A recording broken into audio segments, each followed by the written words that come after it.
Hola, ¿qué tal? ¿Cómo está? Muy buenos días, bienvenidas, bienvenidos. Comienza Asturias al Día, hoy es miércoles 20 de mayo.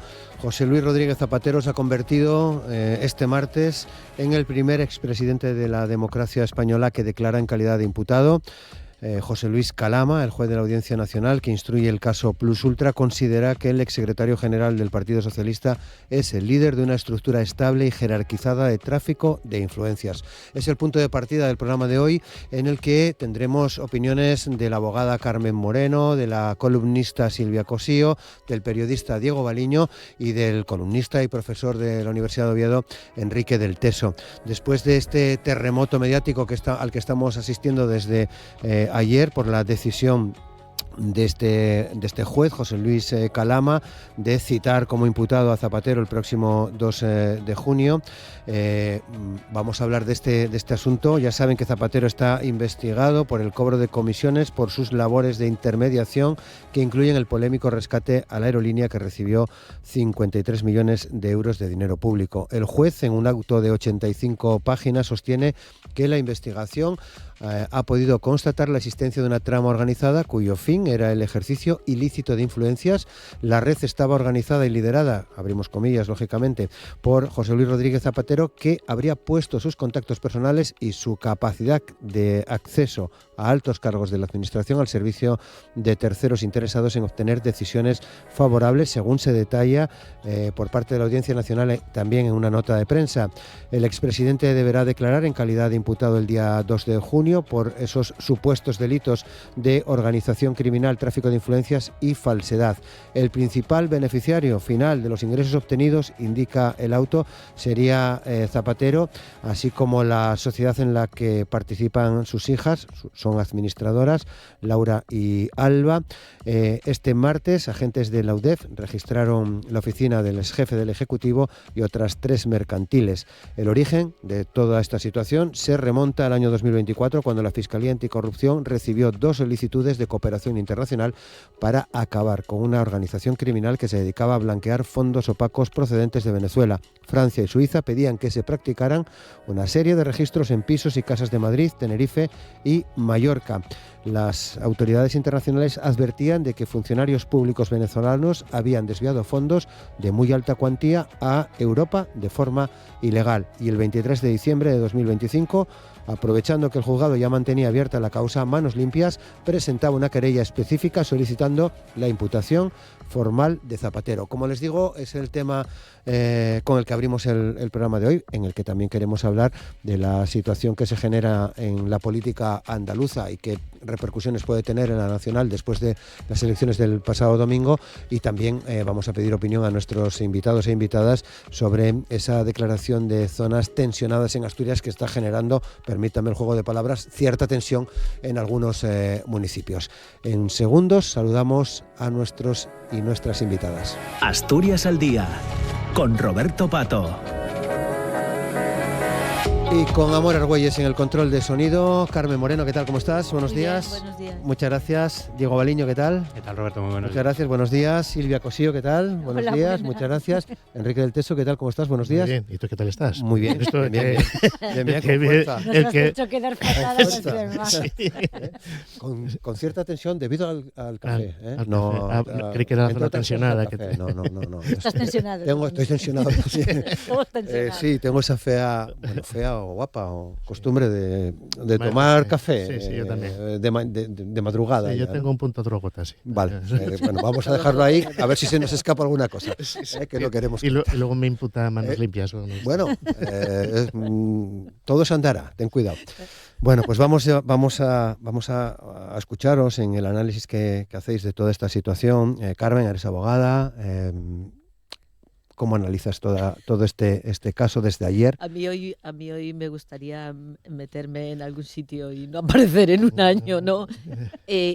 Yo creo, vamos a ver, después del shock inicial, ¿no? Además a mí me pilló sin café, con lo cual la dosis posterior fue ya de nivel máster, ¿no? Yo creo que hay veces y hay ocasiones como esta en la que la sociedad se conmociona mucho por lo que está pasando, por la figura, por lo que representa, por lo que fue, por lo que es, por muchas cosas en las que parece que yo necesito volver a lo básico. Ya lo básico es, en mi opinión, que hoy Rodríguez Zapatero es inocente. Es decir, tenemos que reivindicar desde la ciudadanía la presunción de inocencia es un pilar básico de la convivencia. Porque si no, estamos empezando, y quizá ya hemos empezado hace mucho tiempo, a vivir en una sociedad un poco salvaje, ¿no? Y al mismo tiempo que digo esto, y no tanto por una deformación profesional, sino porque forma también parte de ese Estado de Derecho, yo hoy creo en que la racionalidad y el buen hacer del Poder Judicial. No porque tenga pruebas, sino porque necesito creerlo. No tengo pruebas de que Rodríguez Zapatero sea inocente o culpable, pero hoy es inocente. Y lo va a ser dentro de un mes, y lo va a ser dentro de 2, y lo va a ser dentro de 6, hasta que no haya una sentencia.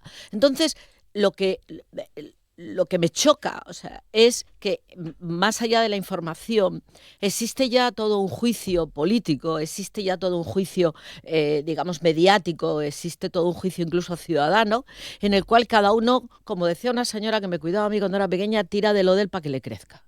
Y entonces, en este tirar de lo del para que le crezca, es muy probable que haya rentabilidad electoral, que haya rentabilidad política. Eso seguro que hoy en la sesión de control lo van a intentar sacar. Pero la pregunta es, si no creemos en la presunción de inocencia y no creemos en uno de los 3 poderes del Estado como principios básicos de convivencia, perdonad la expresión, ¿qué mierda de sociedad nos vamos a quedar? ¿Con qué mierda de sociedad nos vamos a quedar? ¿Qué más da que llegues a gobernar si lo que llegas a gobernar es un país ingobernable?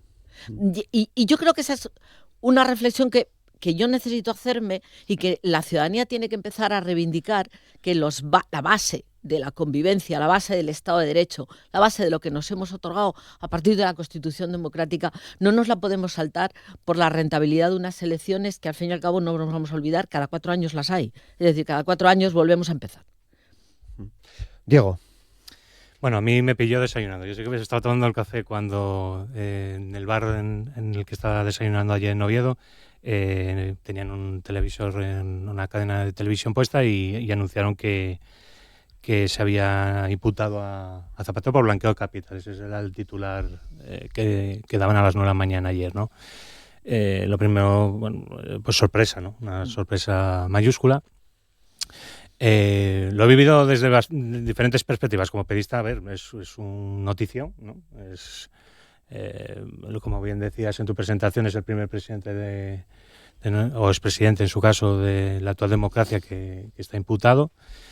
Creo que hoy hay portadas, lo que decía un poco Carmen, injustas con él, que violan su presunción de inocencia. Hay periódicos como El Mundo, a veces, que creo que hoy se extralimitan en la noticia. Por ejemplo, el diario El País pues pone Rodríguez Zapatero imputado. Vale, eso es la noticia. Pero uno habla de cazado. Bueno, en fin, yo creo que son excesos en estos momentos porque además una vez que se conoció el auto realmente son indicios todo lo que hay. Es decir, no hay ninguna prueba en estos momentos de que Rodríguez Zapatero cometiera estos delitos. Son conversaciones a cargos de la aerolínea, de Plus Ultra, que hablan de su relación con Rodríguez Zapatero, pero no son diálogos o conversaciones del propio Zapatero, ¿no? Y en este caso, bueno, yo confío que Zapatero pueda salir inocente. Hay que demostrar la culpabilidad, es lo que dices tú. No hay que demostrar ser inocente, sino hay que demostrar la culpabilidad, ¿no? Confío, porque bueno, yo tengo una estima y un cariño por él muy grande. Es un referente para la izquierda de este país y la verdad que, bueno, si fuera cierto lo que se le imputa, pues sería un chasco muy gordo, la verdad. Silvia. A ver, yo no voy a poner la mano en el fuego por Zapatero. Pondría la mano en el fuego por Enrique, hago fantástico. No sé, por gente. ¿Qué crees? Bueno, bien. Por mi marido, por mi hija, y hasta por Pato. Bien. Pero yo no conozco de nada a Zapatero. Tengo una imagen pública de él que es la que tiene todo el mundo. Es decir, habrá gente que tenga una imagen privada de él y que le conozca. Yo no voy a poner la mano en el fuego por Zapatero, pero igual que el ABC, El Mundo y La Razón ya le han condenado en la portada, es decir, aquí con a base de rumores, sí, es verdad. Yo no soy jurista, pero por alguna extraña razón tengo la tendencia, o sea, es como una debilidad un poco rara de leerme a veces pues los autos y sentencias judiciales, porque como escritora me interesa lo mal escritos que están, es decir, disfruto muchísimo de lo mal que escriben los jueces. Pero en este caso, aparte de que está mal escrito, creo que hay problemas de lógica. O sea, como licenciada en filosofía, le diría aquí, este pensamiento carece de lógica. O sea, de A y B no se deduce de C. Pero bueno, al margen de eso, que quedará para los tribunales y defendiendo siempre la presunción de inocencia de cualquier persona, porque es la piedra angular del Estado de Derecho, es decir, es la Fiscalía la que tiene que demostrar que tú eres culpable, él no tiene que demostrar nada. O sea, él solo se tendrá que defender, que ya es bastante, pero él no tiene que demostrar que es inocente. Es los demás los que tienen que demostrar que es culpable. Diría que después de haber visto lo que se le ha hecho a Ada Colau, a Mónica Oltra, a Sánchez Mato, a la niñera de Pablo Iglesias e Irene Montero, que fue imputada por llevar a una niña en brazos. Es decir, todos estos casos que estamos viendo de lo que le están haciendo a la esposa del propio presidente del gobierno.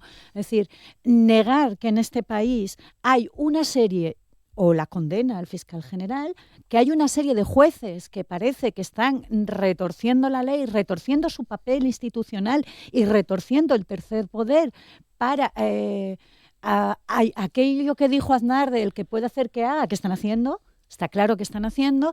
Es decir, es normal que mucha parte de la ciudadanía sospechemos precisamente de esta imputación en este momento, después de la campaña que hubo contra Zapatero por todo el tema de Venezuela, por todas las mediaciones que lleva haciendo Zapatero en estos últimos años. Bueno, pues resulta que era un objetivo a batir y lo han conseguido. Llevamos 15 años esperando que un juez nos diga quién es M. Rajoy. Pero resulta que aquí, con 2 WhatsApps y una entrevista en un programa de televisión, ya saben quién está detrás de una trama que está claro que el gobierno de Venezuela es corrupto, eso ya lo sabemos todos, pero que esté Zapatero en el centro de esa corrupción es una cosa que a mí, personalmente, aunque no ponga la mano al fuego, me resultaría extraña, pero no inverosímil, porque inverosímil sería que Zapatero se quitara ahora una careta y fuera un lagarto. Eso es inverosímil, extraño, bueno.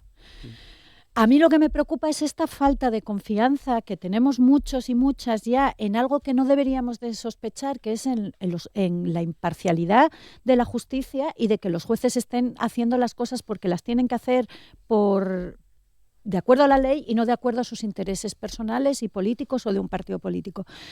Y claro, decir, una sociedad que duda del tercer poder es una sociedad que está viajando hacia un lugar complicado y del que se podrá volver, pero se va a volver con muchas heridas y muchas cicatrices como sociedad. Y a mí eso me preocupa muchísimo.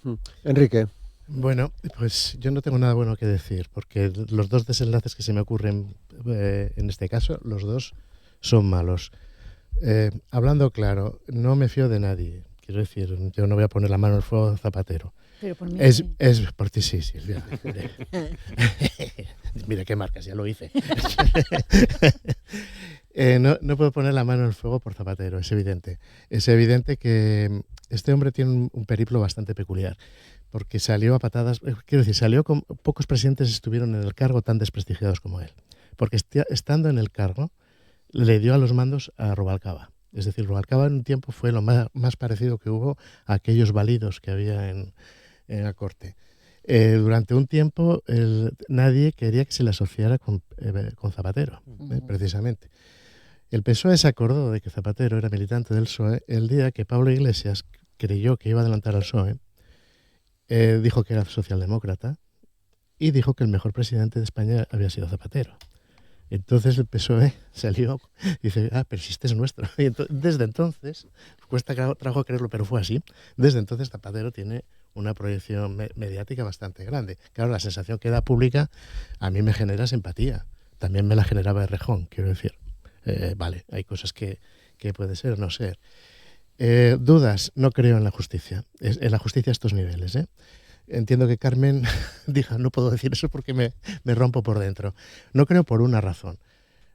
expresiones como jueces fascistas igual son elevadas, pero hay algo que sí hay, que son jueces patriotas.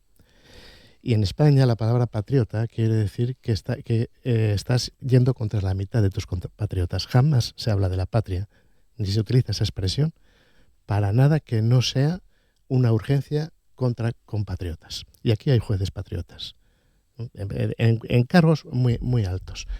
Y junto con esos jueces patriotas, que no son muchos, hay una aplastante mayoría de jueces corporativos que creen que un juez es impune y no se puede tocar nada. Sumadas las dos cosas da lo que estamos viendo y que no hace falta, se puede ver perfectamente. ¿Qué pasa con el novio de Ayuso, con todo el búnker de Madrid? ¿Qué broma es esta que tenemos ahí? Los casos que acaba de recordar Silvia.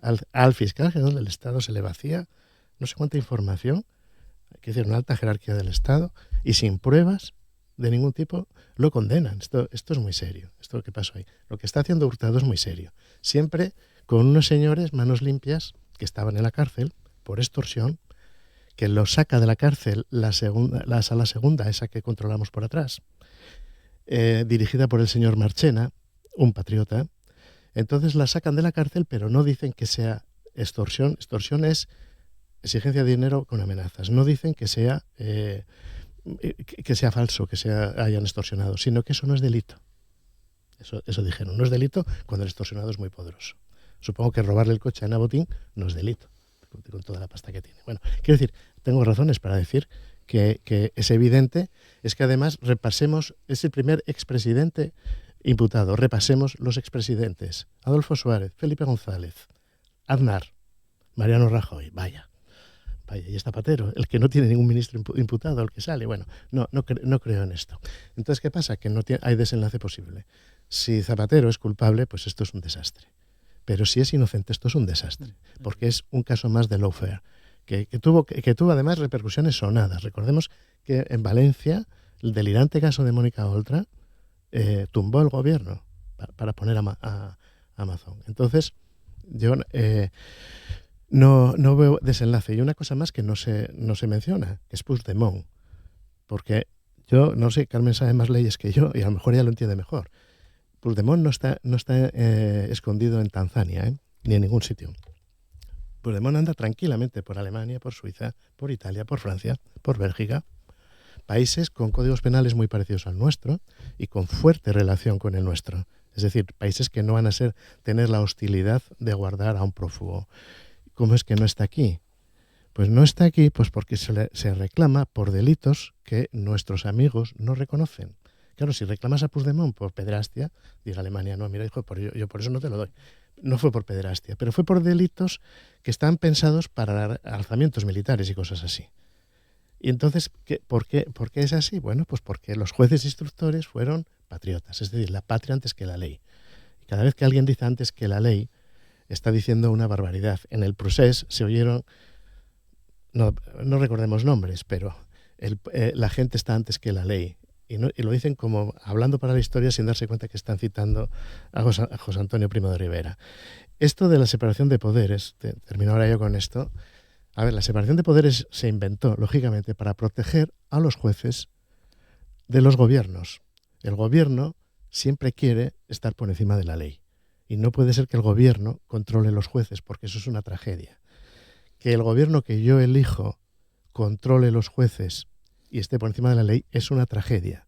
Que los jueces que yo no elijo estén por encima de la ley y controlen el gobierno que elijo es una tragedia peor. En México lo saben muy bien y Sheinbaum está optando por una de las dos tragedias. Y es hora que planteemos aquí la nuestra.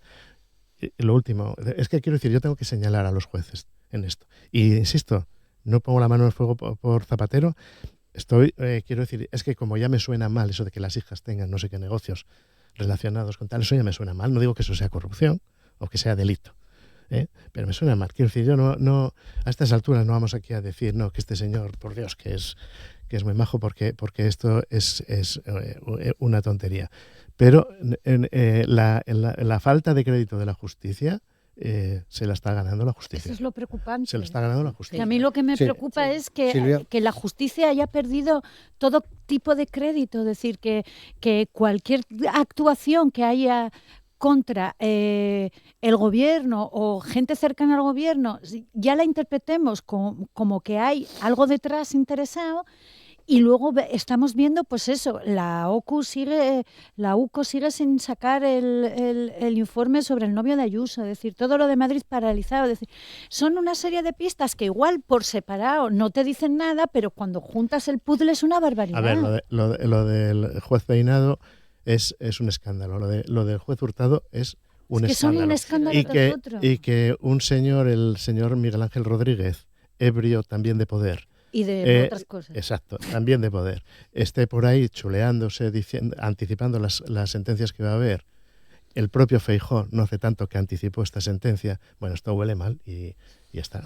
No hay... Hay una cosa que dice Enrique, con la que estoy completamente de acuerdo, ¿no? Es cierto que hay una serie de jueces, hay una serie de jueces que además están muy alto, que bueno, que les podíamos llamar patriotas. A mí me parece una expresión, como casi todas las de Enrique, muy acertada. Y entonces tenemos que pensar en de dónde vienen. ¿Vale? ¿De dónde viene? Cuando yo terminé la carrera de Derecho, allá por el siglo pasado, hacerse juez exigía tener una familia con posibles, ¿vale? O una de dos, o eras muy inteligente, cosa que yo no era, muy listo, y podías sacarlo en un plazo muy corto que tu familia te pudiera mantener, o necesitabas mucho dinero. Hay gente que sacó la carrera siendo muy listo. Yo conocí al juez Garzón, el primer caso de un juez tumbado por la propia justicia. Yo conocí a Garzón y Garzón se sacó la carrera trabajando de noche en una gasolinera, que era donde trabajaba su padre de día, ¿vale? Pero la otra era lo que yo llamo sacar la carrera a costa de pan, es decir, al cabo de 10 años, hombre, me te ha dado tiempo, ¿no? Y esos son los que hoy están en la cúpula. Es decir, no es una carrera para cualquier tipo de gente, para cualquier clase social. Y eso no sé si condiciona, pero está ahí.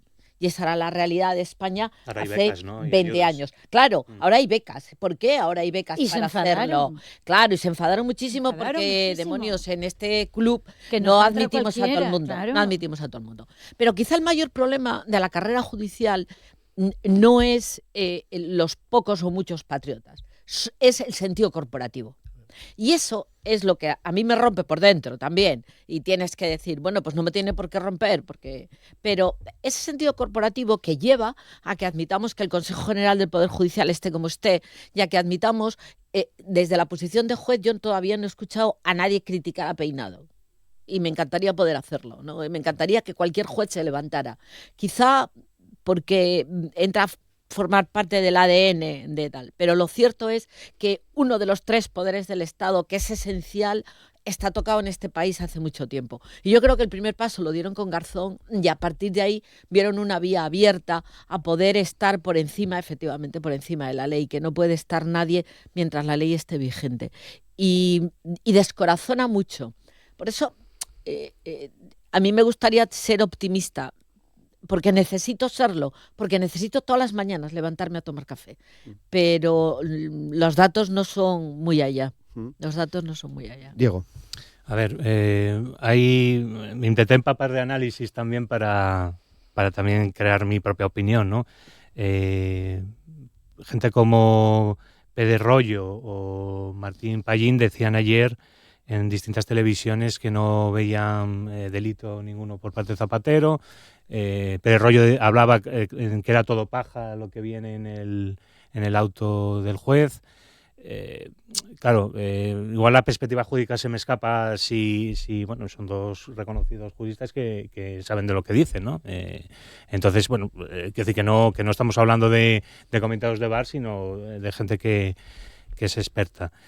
Y luego periodistas que llevan información de tribunales insistían un poco ayer en que no hablemos del lawfare en este caso, porque el auto que ha hecho este juez lo separaba mucho de Peinado, por ejemplo, ¿no? O sea, yo creo que estamos todos de acuerdo aquí que Peinado es escandaloso el modus operandi que tiene, no es indefendible.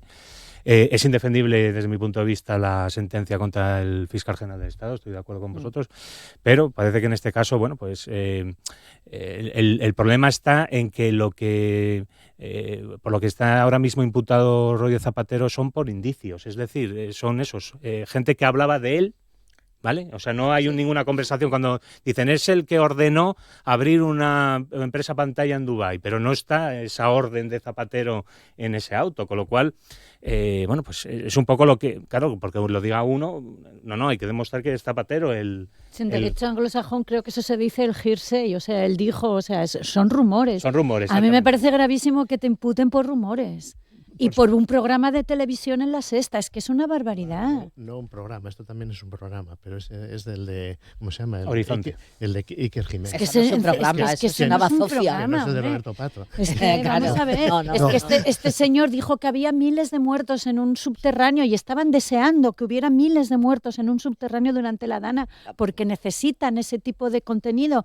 Y que no sé, que igual es más culpable que el pecado, pero que suena todo feo. Y el hecho de que nos suene feo a mí ya me parece preocupante. Me parece muy preocupante que nos suene feo, que no te fíes de un juez. Es que a mí eso es lo que me da miedo. Eso lo Yo, a ver, por terminar ya esta ronda mía, Sí, por lo menos sí, por mi parte, No, ya. por mi parte, los demás que sigan hablando, si quieren. Tengo que decir que me resulta antipático esto de Zapatero. Pero quiero decir, aunque sea inocente, una cosa es que no cometas delito y otra es que yo ya que fui presidente, ahora de repente aparecen aquí empresas y mis hijas y tal, lo siento. No voy a decir no lo esperaba de Zapatero porque yo soy muy poco mitómano, pero aunque sea inocente en términos legales, a mí esto no me gusta. Luego está la repercusión electoral, y cuidado con Sánchez. Sánchez es, supongo que ahora no estará muy feliz, pero Sánchez es muy resiliente, muy intuitivo y tiene mucha más demoscopia que ideología en la cabeza. Y cuidado, sí, pero cuidado que vayamos a llamarlo así, el victimismo a Isabel Ayuso queda ridículo, pero en él no. Él así recuperó el PSOE cuando lo habían defenestrado de todas las maneras. Profundamente enamorado de su mujer. Quiero decir que con esa frase le resucitó después de la imputación de su mujer. Yo creo que el escándalo de su mujer, cuidado, no tenga un efecto rebote, porque yo no vi nunca tanta gente de izquierdas en conversaciones espontáneas que jamás votaron al PSOE, ni cuentan, incluso tienen a gala no votar al PSOE, dispuestos a votar al PSOE. Y algo de todo esto, quiero decir, la percepción de que hay un abuso, cuidado el efecto rebote que tiene. Porque bueno, ahora hablaremos de Andalucía. Sí, pero, vamos a ello. Pero Sánchez juega una liga distinta que el PSOE. Bueno, veremos, porque hasta el 2 de junio... Bueno, el 2 de junio, claro, habrá que escuchar su declaración, a ver. Y veremos a ver qué pasa. Andalucía. Resultado electoral, Moreno Bonilla quiere gobernar en solitario, necesita... Yo también quiero ser joven y Miss España. O sea, no, eso no lo quise nunca. Porque tenía claras mis posibilidades. Fácil. No es fácil. Es que complicadísimo ser rubia. Oye, yo quería tener el pelo cano y mira, me teñí, mira. Claro.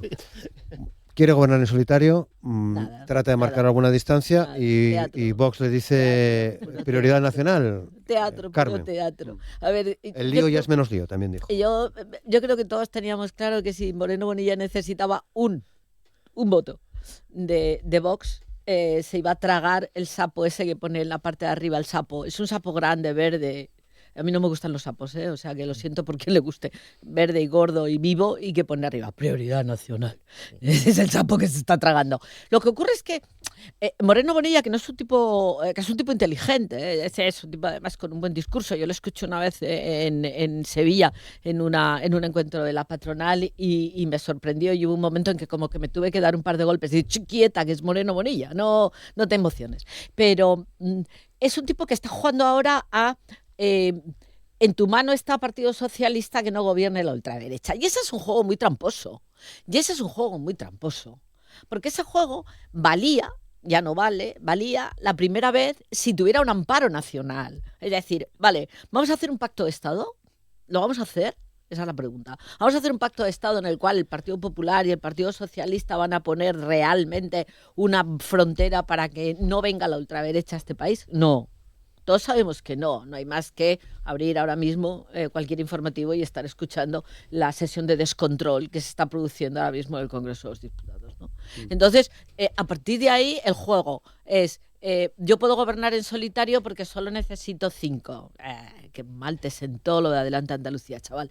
Pero te vas a tragar el sapo, te lo vas a tragar entero. Prioridad nacional, desregularización, no creer en el cambio climático y por lo tanto eliminar cualquier política contra las mujeres y contra la violencia de género, políticas contra la inmigración. Vistamos lo de la Garterana, se lo traga. Sí, Silvia. Hombre, que si se lo traga y contento además. O sea, Bueno, sí, es probable que lo celebre también. Que lo Con celebre. un poco de barbadillo. Decir, mi marido tiene una desviación muy rara, que es que le encanta el resultado electoral, el F5 del ordenador, y va viendo cómo. A mí me pone muy nerviosa, no, mis nervios no, de hecho en las últimas elecciones estaba con una manzanilla y no quería saber nada. Pero yo disfruté muchísimo con lo de Adelante Andalucía, porque me pareció que esto que algunas personas de la izquierda del PSOE, que existimos, que estamos aquí, de verdad, o sea, hay gente a la izquierda del PSOE que está deseando que la izquierda del PSOE resucite, llevábamos diciendo que unidad por unidad, no, que los proyectos de izquierdas tienen que tener raigambre en los territorios, o sea, que no vengan desde Madrid a hacer un experimento, yo te coloco aquí y se repartan las posiciones, no. Es decir, Adelante Andalucía, fantástico, es decir, es una vía de salida y también nos daba un poco la razón a los que estábamos diciendo que allí donde está Podemos es veneno para el votante. Que esto hay que empezar a decirlo, decir, de verdad, olvidaros de Podemos. O sea, fuera. O sea, no existe ya, ese tiempo ya pasó, es como el de los orcos, se acabó, ya no existe. No pasa nada, o sea, yo lo entiendo y yo pertenecí a Podemos mucho tiempo, es decir, es doloroso, pero las cosas hay que aceptarlas. Luego, a mí me encantó esa cara de Bonilla, que sí es verdad que es listo, pero claro, en comparación con Tellado, con Esther Muñoz y con Feijóo, es que cualquiera parece un genio, hasta yo parezco lista. Decir, claro, es que, en fin, las comparaciones, es que el PP a nivel nacional es que es un pozo de inteligencia, allí es un agujero negro, se lo traga todo. Esa cara que él quería parecer que estaba contento. Pero es que estaba frustrado, estaba francamente frustrado, es que se le veía, es como la cara que yo puse cuando vi el ascenso de Skywalker, aquella película, o sea, esa cara de no me puedo creer lo que está pasando delante de mis ojos. Y claro que se lo va a tragar y que tenga el cinismo de decir que son los otros partidos los que le van a obligar a pactar con los nazis. Porque, a ver, yo lo siento mucho, se llamarán Vox lo que quieras, pero es un partido absolutamente racista, nacionalista español, patriota, como diría Teso, es un partido que misógino y que además niega una evidencia que es la de la violencia de género. Es decir, y ayer un señor que tenía una orden de alejamiento, a que su mujer la había denunciado 2 veces por incumplir la orden de alejamiento, quedó en la calle y la mató en Figueres. Es decir, todas las semanas tenemos 2, 3, 4 asesinatos de mujeres. Y estos señores son los que los minutos de silencio se ponen a hablar o se ponen a hacer ruido porque están en contra, porque esto es ideología de género. Es decir, y no se puede ser tan cínico de pactar. Si pactas con esta gentuza, te lo comes. Pero no le echas la culpa a los demás. Y no me haces el ridículo de la señora de Extremadura vestida de niña, de quinceañera, haciendo el ridículo en esa toma de posesión que hizo allí en las ruinas romanas. Tú dijiste que no ibas a pactar. Es que van a pactar con quien sea, porque lo que quieren es poder y les da igual cómo llegar al poder. Lo estamos viendo con los jueces y lo estamos viendo con los nazis. Enrique. Bueno, yo creo que en general que las elecciones de Andalucía ni trajeron sorpresas ni cambian esencialmente el panorama que había en España en este momento. Yo creo que la izquierda sí, ¿eh? Sí, bueno, ahora voy con la izquierda. Hay algo ahí de la izquierda que sí tengo que decir. Sí, el PP va a pactar con Vox. Vox, a mí me gusta la sencillez, quiero decir, la simplicidad. Racismo, clasismo, machismo, violencia, autoritarismo y negacionismo, y punto. Esto es lo que hay. Y todo esto está empapando al PP en todas partes. Subrayo también lo de violencia. Hay violencia política, pero no en Bildu. No veo en Bildu nada violento, ni creciendo nada violento, pero sí veo acosos desde la derecha, no digo la ultraderecha, la derecha, porque es Feijóo en primera persona el que está diciendo a que Sánchez no puede dar un paseo sin que alguien le tire piedras. Hace poco no podían dar la mitad de los políticos del País Vasco un paseo porque los mataban. Y lo que decíamos entonces no era que eran tan indignos que los vecinos no los querían, sino que había asesinos, es lo obvio. Bien, esto es una apología expresa de la violencia. O sea, por ahí no hay nada que cortar.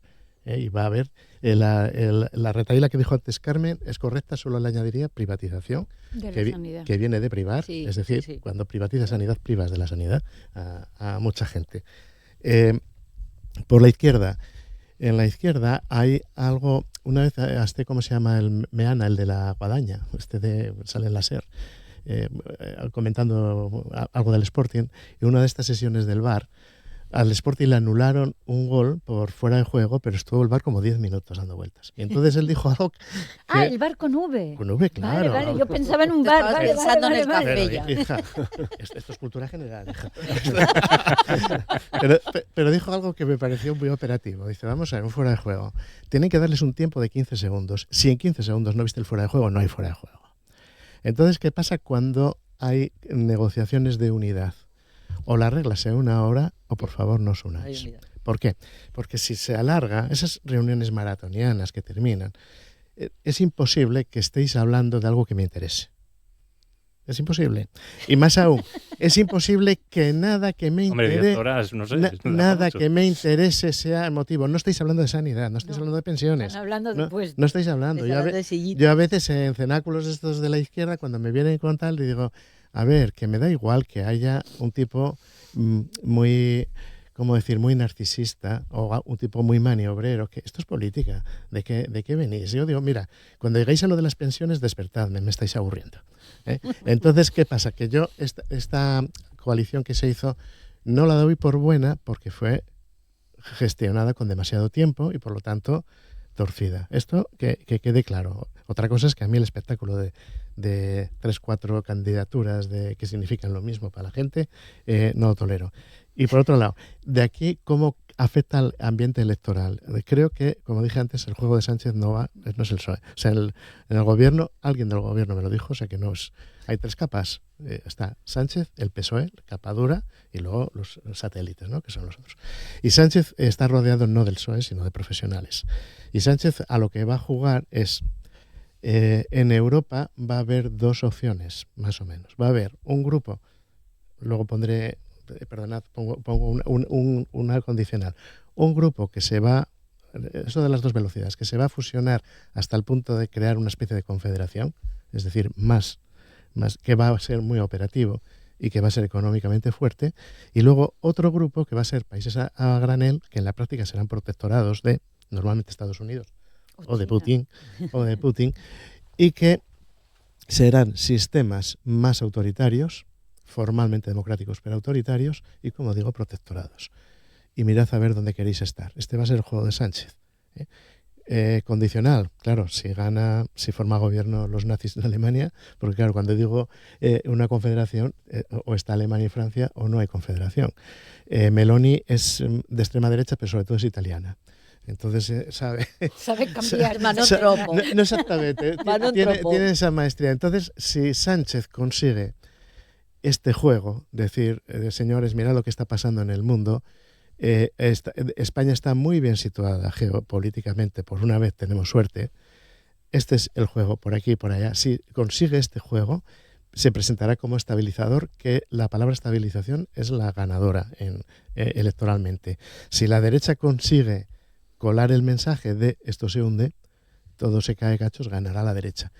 Pero las elecciones de Andalucía me siguen dejando la sensación de que ahora mismo hay empate. Sí. Porque, lo último, PP pacta con Vox, y eso quiere decir que no puede pactar con nadie más. Sí, claro. Mientras que Sánchez puede pactar con toda la periferia. La última vez a Sánchez, o sea, a Feijóo lo tumbaron las mujeres y los catalanes. Entonces, bueno, que saquen nota. Las claros, vamos a tumbar a la derecha siempre. Diego. Decía antes Enrique, y tenía toda razón, que Zapatero en su momento estuvo defenestrado. De hecho, la semana pasada que se cumplieron 15 años del 15M, parte del movimiento era protesta por por aquellos recortes que se hizo en aquel momento, ¿no? Y pongo esto ahora para hablar de las elecciones andaluzas porque a veces tenemos determinados olvidos y la primera vez que se pactó con Vox en España fue con Moreno Bonilla. Si os acordáis de aquellas elecciones que ganó Susana Díaz, Moreno Bonilla se convirtió en presidente porque pactó con Ciudadanos y luego necesitaba los votos de Vox. Es decir, que no va a ser la primera vez que Moreno Bonilla pacte con Vox, con lo cual, bueno, no es nuevo. Lo que pasa es que es verdad que luego tuvo una mayoría absoluta y nos olvidamos a veces de eso, ¿no? A ver, yo creo que es irremediable. Yo creo que la ciudadanía ya conoce los dos bloques posibles que hay. Lo decía también Enrique. El Partido Popular solo puede pactar con Vox, no tiene otra opción. Y el Partido Socialista sí que tiene el resto de opciones. Entonces, ¿cuál es el problema que yo le veo al PSOE? Que ahora mismo pues no está teniendo fuelle en las autonomías, sobre todo un lugar como era Andalucía, que era un feudo, pues es trágico, ¿no? El haber tocado suelo otra vez. Y es una mal resultado porque hay muchos análisis que dicen que bueno, pues no se presenta una persona que estuviera pegada al territorio, que tenía que haberse apostado como en Castilla y León con un alcalde. Pues claro, el anterior candidato que tuvo el Partido Socialista fue Espadas, que era alcalde de Sevilla. Es decir, que hay, y por cierto, hay ministros como Illa que sí que se fueron a presentarse en unas autonómicas y ganaron las elecciones. Es decir, que hay muchos ejemplos en los que sí que ha triunfado la idea de que desde la Moncloa pues impulsar un candidato funcionó, como Illa, y hay otros pues que ha sido el hostiazo mayúsculo, ¿no? Y la verdad que, bueno, yo creo eso, que la ciudadanía ya sabe lo que hay. Si vota a la derecha, pues solo habrá posibilidad de pactos PP-Vox, y si vota a la izquierda, pues como en Asturias, ¿no? Creo que es un poco el análisis que podemos hacer de las elecciones andaluzas. Silvia. Sí, yo también creo como eso que Sánchez juega su liga. Es decir, y su liga es... A Sánchez le viene bien... A ver cómo lo explico sin parecer que soy...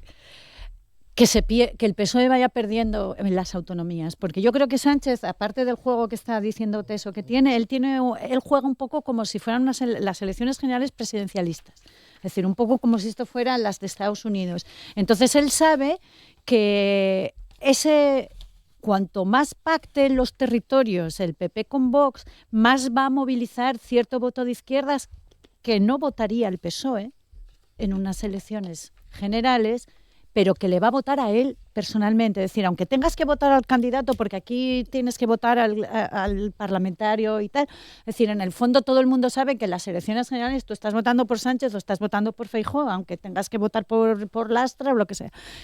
Yo creo que un poco ese es el juego de Sánchez. Y que tiene un juego distinto. Y que es verdad que el PSOE como partido, el día que Sánchez lo deje, el PSOE yo no sé qué va a ser de él. Es verdad que es muy resiliente y probablemente... Sí. Pero una figura como la de Pedro Sánchez en la política española, es decir, esto yo lo estoy disfrutando mucho. No creo que le vaya a votar salvo extrema necesidad, pero reconozco que el tío es que me parece tan listo que yo no puedo más que admirarle. Muy breve, Enrique. ¿Sí? Sí, yo sí me atrevo a decir qué va a pasar con el PSOE. El PSOE haría bien entender una cosa, que Sánchez salvó al PSOE, que vean qué está pasando con la socialdemocracia en toda Europa, con los Rubalcabas, o más aún con los Pajes o con las Susanas. El PSOE sería exactamente igual que los partidos socialistas de Europa. Es que Sánchez tiene momentos raros, inesperados y demás. Yo sí sé por qué no voy a votar a Sánchez, pero esto me sale mejor con el otro tema que va a salir. Sí, claro, el otro tema que os quiero preguntar ya en el último tramo del programa tiene que ver con la declaración de zonas tensionadas, que sigue avanzando, sigue la hoja de ruta que tenía el consejero Ovidio Zapico y el gobierno del Principado, pero que está generando, Enrique, como bien sabes, algunas tensiones en algunos lugares, en concreto en Gijón con el ayuntamiento. Claro, esto seguro que está Carmen ahora más al día de todo esto. Sí, por la cuenta luego vamos a ella. Sí, pero no, vamos a ver, yo es que en el tema de la vivienda, a ver, acabo de decir Sánchez. Con Sánchez en el poder, y si sigue en el poder, y cuidado, que la última vez que consiguió el poder fue después de una debacle autonómica, hay muchas cosas que van mejor. La posición de España está mucho más sólida, pero la desigualdad crece, lo cual quiere decir que la mayoría de los españoles vive peor. España mejora y los españoles empeoran. Y claro, la estrella de la fiesta es la vivienda. Y la vivienda es el tema en el que no imagino a alguien como Sánchez poniendo encima de la mesa lo que hay que poner, que está en la Constitución, que son impuestos y expropiaciones. Así de simple. Es decir, es perfectamente constitucional que empiece no a construir viviendas, sino a quitarlas a sus dueños, porque esto no lo voy a tolerar. La Constitución dice aquí esto. Hay aquí derechos que chocan. No es el derecho de alguien a vivir, sino el de la mayoría de la población a vivir en algún lado, frente a una minoría de población que tiene derecho a la propiedad. Pues habrá que entrar ahí y habrá que freír a impuestos en las casas que no sean para vivienda. Esto ya se hizo con la reforma agraria, que se arrastró durante siglos y al final expropiación e impuestos. No imagino a Sánchez no haciéndolo, diciéndolo. Lo que tenemos son estos paños calientes que son las zonas tensionadas, que encima, claro, tienen tanto poder los ayuntamientos que al final da igual, pues no lo sé, que entren en conflicto. Desde luego, Cimadevilla es un escándalo. Cimadevilla ya no existe y hay que hablar claro. Aquí la mafia hostelera lo que quiere, si le hacemos caso en todo, es que en Gijón no haya gente más que de paso, y los ciudadanos de Gijón sean pues como los gazatíes, que se dispersen por ahí en algún lado, y ya está, y esto que sean todo veraneantes, y ya está. Carmen. Hay un libro estupendo que yo estoy disfrutando mucho, que se llama Aquí, esto antes era una ciudad, y os lo recomiendo, de un tal Pedro algo. Soy muy mala para los nombres yo. Esto era una ciudad significa que las ciudades están convirtiéndose en una marca, en un producto, se están mercantilizando, y eso lo podemos ver desde el momento en el que alguien hace una acera y esa acera se ocupa en 2/3 por una terraza para mercantilizar ese espacio, o desde el momento en que una zona como Cimadevilla desaparece. Hoy estaba haciendo una consulta rápida en un portal de estos inmobiliarios, el más importante que en este país, os podéis imaginar cuál. En este momento, a fecha de hoy, hay disponibles en Cimadevilla 22 viviendas de alquiler, todas para alquiler temporal, todas por encima de los 600 euros, y 74 en el barrio de la Arena, 50% de alquiler temporal, algunas a 3.000 euros al mes. Esto es un escándalo. Esto es un escándalo. Y siendo un escándalo, la declaración de zonas tensionadas es corta y llega tarde. Porque se podía haber hecho en el año 2023, que es cuando sale la ley, en el 2024, ¿vale? Te vamos a dar un plazo para que te la leas, pero llega tarde. Y hacerlo solo en 2 barrios, lo único que produce es estirar. Es como cuando barres y metes la barredura debajo de la alfombra. Venga, va, y ahora vamos a llevarlo para otro lado. Yo creo que llega tarde. Y además hay que explicarlo de manera que a la gente que tiene una vivienda, que tiene una casa propia y otra que heredó, otra que compró en buenos momentos y que hoy la tiene en alquiler, tampoco le asuste, porque la medida de la que todo el mundo habla en relación con esto, que es la limitación en el precio de alquiler, es la medida menos llamativa. Lo que es llamativo es que eso puede provocar y puede reaccionar y puede movilizar recursos públicos para la construcción, recursos financieros para la compra de vivienda, incluso medidas fiscales. Y las medidas fiscales no son las que quiere la derecha de voy a quitarle los impuestos para que salga al mercado. No, es voy a ponerlos a quien no los saca al mercado, que son 2 cosas completamente diferentes. Y además hay amparo legal para hacerlo. Lo que ocurre es que a mí me llama mucho la atención, es decir, en un ayuntamiento como el de Gijón, que tiene solares vacíos convertidos en praos mal llevados, porque no están ni segados, en praos mal llevados, y que Para alegría de los les ha pedido el propio consejero suelo para construir, la respuesta del Ayuntamiento de Gijón, que es una respuesta muy de la derecha y de la ultraderecha, sea, no, yo tengo un plan, el plan llave, yo lo llamo el plan llavín, porque cada día hay más pequeño, el plan llave, en el cual pongo suelo disponible para la construcción y además que el suelo es gratis, les doy una subvención de 40.000 euros por cada vivienda construida.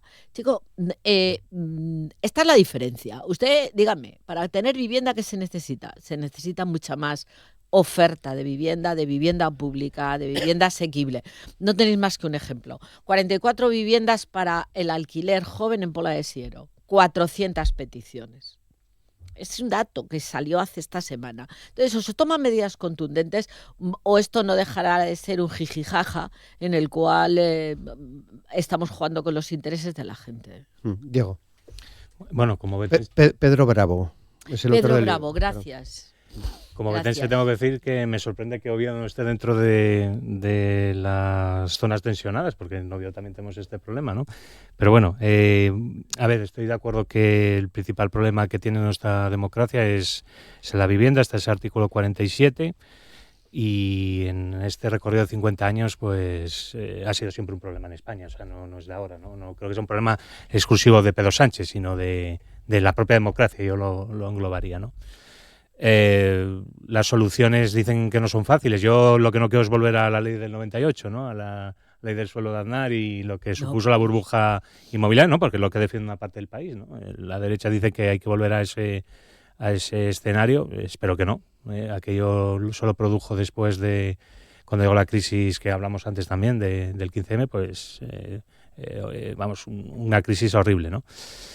A ver, es inaceptable efectivamente los precios que hay para alquilar, se sumar con los pisos turísticos también que ahora pues están vaciando los barrios, que bueno, también tenemos que plantearnos si ese es el futuro que queremos de las ciudades o queremos crear bueno, una comunidad donde podamos convivir todas y todos en no digo tampoco en fin que no pueda un propietario poner el precio que considere, pero desde luego esos escándalos de precios que has comentado ahora mismo pues no es inasumible.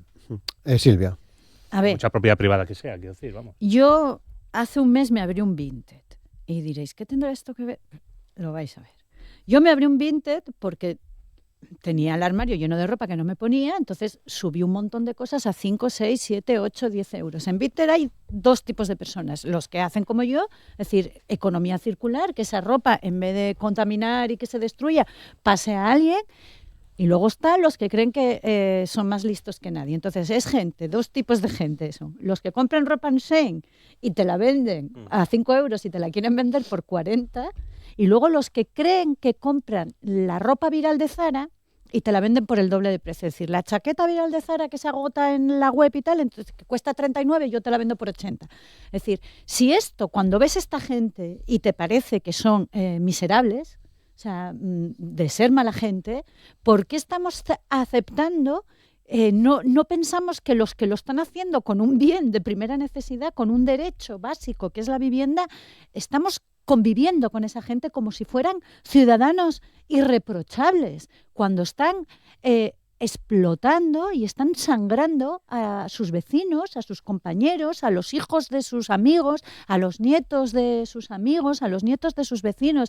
Es decir, tiene que haber un cambio de mentalidad también en la sociedad española, en la que digas, porque no todos los problemas son fondos buitres o grandes empresas, es que esto muchas veces es el piso que heredaste de la abuela y que lo vas a poner a 2.000 euros en alquiler sin ni siquiera haber cambiado los baños de los años 70. Es decir, no se puede. La sociedad tiene que empezar a señalar con el dedo también a la gente miserable que está explotando y exprimiendo a las personas que no tienen una casa y que tienen que vivir en una casa. Dicho lo cual, diré lo que siempre digo cada vez que me preguntas tú por eso, y como diría Maduro, exprópiese. Sí. Muy breve, Enrique. Sí, creo que este tema me parece que es tan claro que aquí como no se tome una decisión enérgica, pero esto de las ciudades que apunta Carmen, claro, ella por su trayectoria lo sabe mejor. Es que la textura distinta que tienen las ciudades, porque a mí me gusta mucho el turismo de ciudad, porque las ciudades donde pasaron las cosas, y Barcelona tiene un estilo distinto de Madrid, etcétera, pero ahora todos son franquicias. Tú estuviste en la parte de comercio y claro, ahora mismo Madrid, para ver Madrid, que Madrid tiene una cosa, hay dos cosas de Madrid así a grandes rasgos que me gusta mucho, es que los barrios parecen pueblos, poblachones manchegados, y yo veo mucha Castilla profunda en aquello que el visitante puede tocar. Pero ahora tienes que salirte de la M30 para esto, porque si te metes dentro de la M30 ya no estás viendo ni Madrid ni otras cosas. Aquí, bueno, en fin. Bueno, otro día hablamos. Seguimos otro día. Llegamos al final. Carmen Moreno, muchas gracias. Gracias a ti. Diego Baliño, muchas gracias. Silvia Cosío, muchas gracias. A ti, como siempre. Y Enrique del Teso, muchas gracias. Gracias a ti, Robert.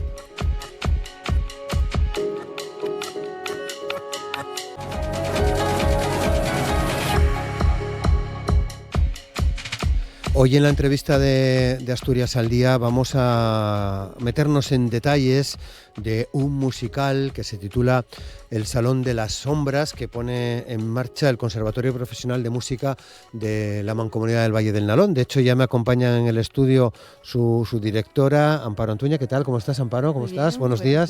Muchas gracias por compartir este tiempo con nosotros. Gracias a vosotros por Un invitarnos. placer tenerte aquí. Vienes además con Rocío Llames, que es profe, autora del libreto. ¿Qué tal, Hola. Rocío? ¿Cómo estás? Muy bien. Muchas gracias también por estar la aquí. invitación. Buenos días.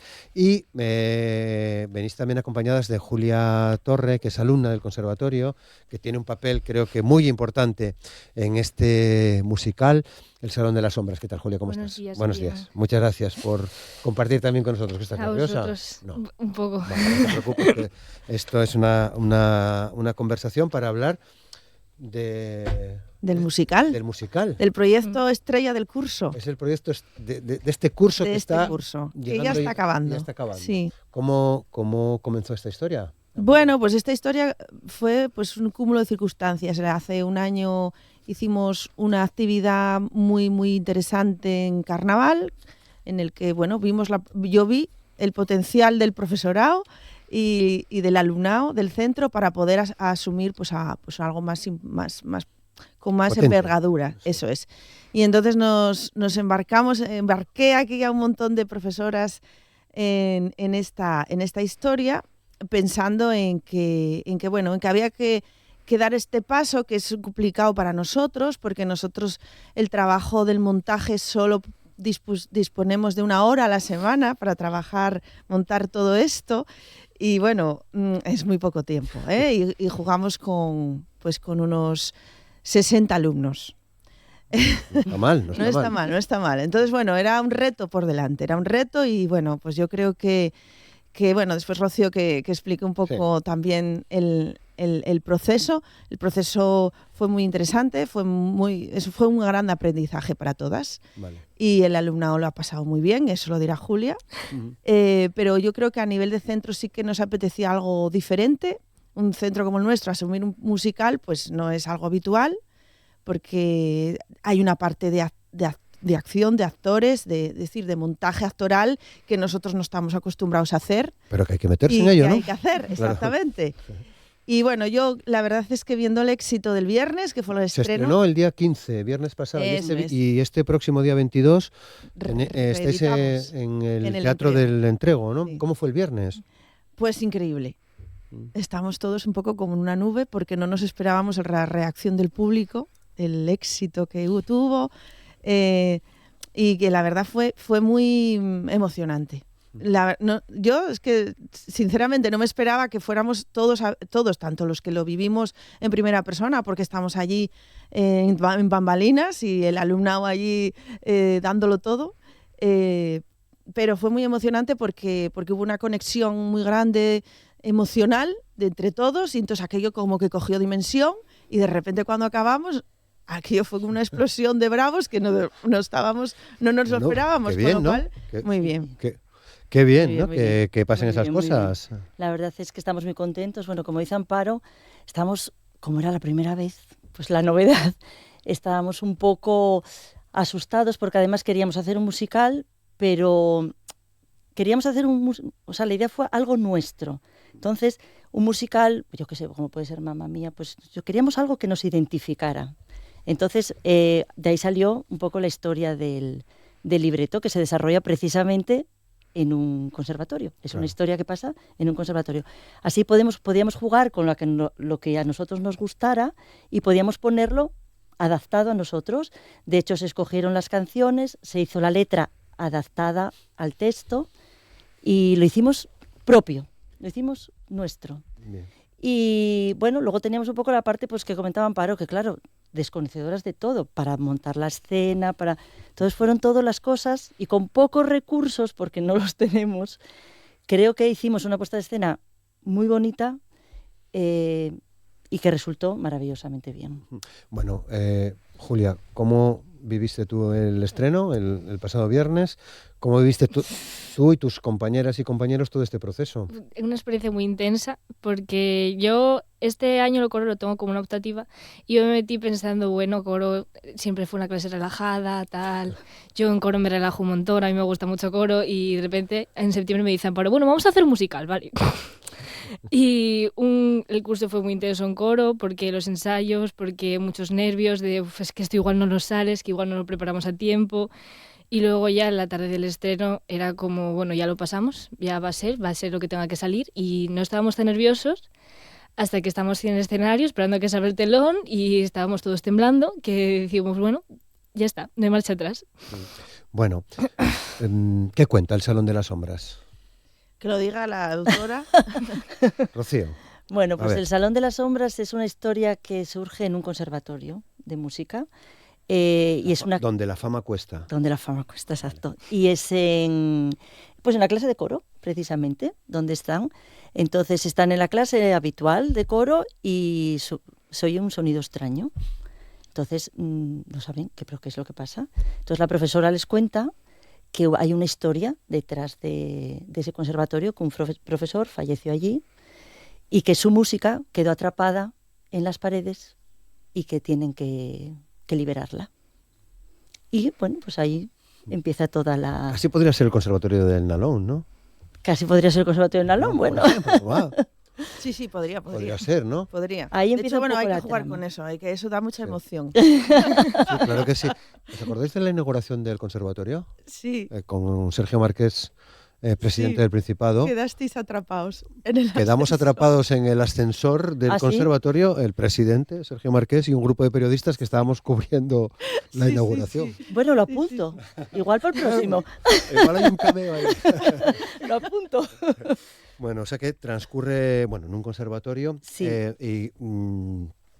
Como marco, ¿no? Como sinopsis de la historia. Exacto. La sí. música y las canciones. Exacto. ¿Qué Que así hacéis? jugábamos con lo que nosotros conocemos. Entonces ya al estar el coro, que era lo que formaba, pues ya tenemos a la profesora de coro, a María. Al estar el libreto teníamos a Amparo que es la que hizo la música, la que tocó. Pianista. La pianista que tocó todo. Y luego, pues entre la escena, Paloma y yo, pues dijimos, venga, pues vamos a ver lo que se nos va ocurriendo. Porque está Alfredo Treyes también como letrista, porque hay canciones, sí, Sí. Lo que te había comentado antes, que las claro. letras las adaptamos. Nosotros lo que elegimos, la base musical son la música de Los Miserables, aunque hay también de ABBA, hay también de América, de West Side Story, es decir, hay momentos de diferentes musicales. Hay músicas que hay el música público reconoce. Las músicas son todas reconocibles. Lo que hubo que adaptar fue las letras al castellano, lógicamente, y adaptadas a los diferentes momentos del musical. Entonces, musicalmente, lo que es toda la parte que están cantando los alumnos es todo bonito, porque es todo música reconocible, el Fantasma de la Ópera, pues tenemos 2 solistas, que son Celia y que son Luis, que se hace una parte que es el fantasma, el maestro fantasma, que también tiene una intervención musical fantástica con una canción del Fantasma de la Ópera. Es decir, que la música que se va a escuchar durante toda la representación es muy bonita. Claro, eso jugábamos con esa baza también, porque eso llama mucho. Tú estás escuchando, y aunque la letra no es la que es, pero tú estás escuchando algo que ya conoces, ¿no? Entonces, el trabajo musical que hubo que hacer es muy agradecido para ellos también, para el coro. ¿Por qué? Porque son músicas muy bonitas. Sí. Porque, a veces, aunque haya que trabajar cosas que hay que trabajar, lógicamente, porque hay que trabajar voces y hay que trabajar técnicamente. Un coro tiene que hacer una serie de temas musicales que no son a lo mejor los más divertidos a priori, pero que hay que hacerlos porque hay que educar esas voces. Pero este curso lo pasaron bien porque la parte musical era muy divertida para ellos y entró sola. Es decir, que todo ese trabajo que a veces te cuesta más trabajo que ellos entren, pues fue muy rápido. El montaje musical realmente al final lo hicimos en el primer trimestre, todo se leyó en el primer trimestre y bien, porque a partir de ahí, claro, nos quedaba el segundo trimestre para trabajar toda la parte escénica, que es donde realmente hay un esfuerzo mayor porque ellos sí que no están acostumbrados a hacerlo y ahí está el aprendizaje para todos, ¿no? No solo para el profesorado, sino para ellos, porque hacer todo ese montaje que no están acostumbrados a hacer en un centro como el nuestro fue pues un esfuerzo. Claro. Julia, tú haces de profesora. Sí. Es tu papel en el musical, Sí. en el Salón de las Sombras. ¿Esta experiencia para ti qué supuso? Asumir ese papel. Bueno, no sé. Yo estaba ahí, yo era una mandada. A mí me dijeron, ¿tú quieres hacer de profesora? Yo dije, vale. Y yo leía el texto y luego improvisaba porque había cosas que de repente estábamos metiendo y teníamos que ir metiendo y tenía que acordarme de lo que estábamos metiendo en el guión. Intenso, pero bien, guay, porque al final acabas aprendiendo también otras cosas que tú no estabas haciendo, porque yo llevo 10 años, vale, tocando el piano, pero no llevo 10 años aprendiendo cómo tengo que estar en un escenario. Y al final sales con un aprendizaje nuevo de esto. Claro, en eso Rocío y Amparo, era un reto, porque uno de los objetivos es, para los alumnos y para el público, acercar el teatro musical. Eso es. Exacto. Que a priori no está dentro de vuestras asignaturas. No está dentro de nuestro programa, De vuestro programa docente. Exacto. Era romper esa barrera porque además, viendo que además es una actividad que se está haciendo en muchos centros ya, porque ya está entrando a esa actividad en los centros educativos, porque realmente es muy satisfactoria. Es muy satisfactoria, es complicada, pero satisfactoria. Es otra forma de enseñar. Sí. Eso es. Sí. Y de vivir el escenario. Que al final de cuentas, bueno, pues los músicos, el escenario hay que vivirlo de múltiples maneras, que es más fácil hacer lo que hicieron de todos modos que tocar un instrumento, ¿verdad? Claro. Al final. Bueno. El escenario impone, ¿no?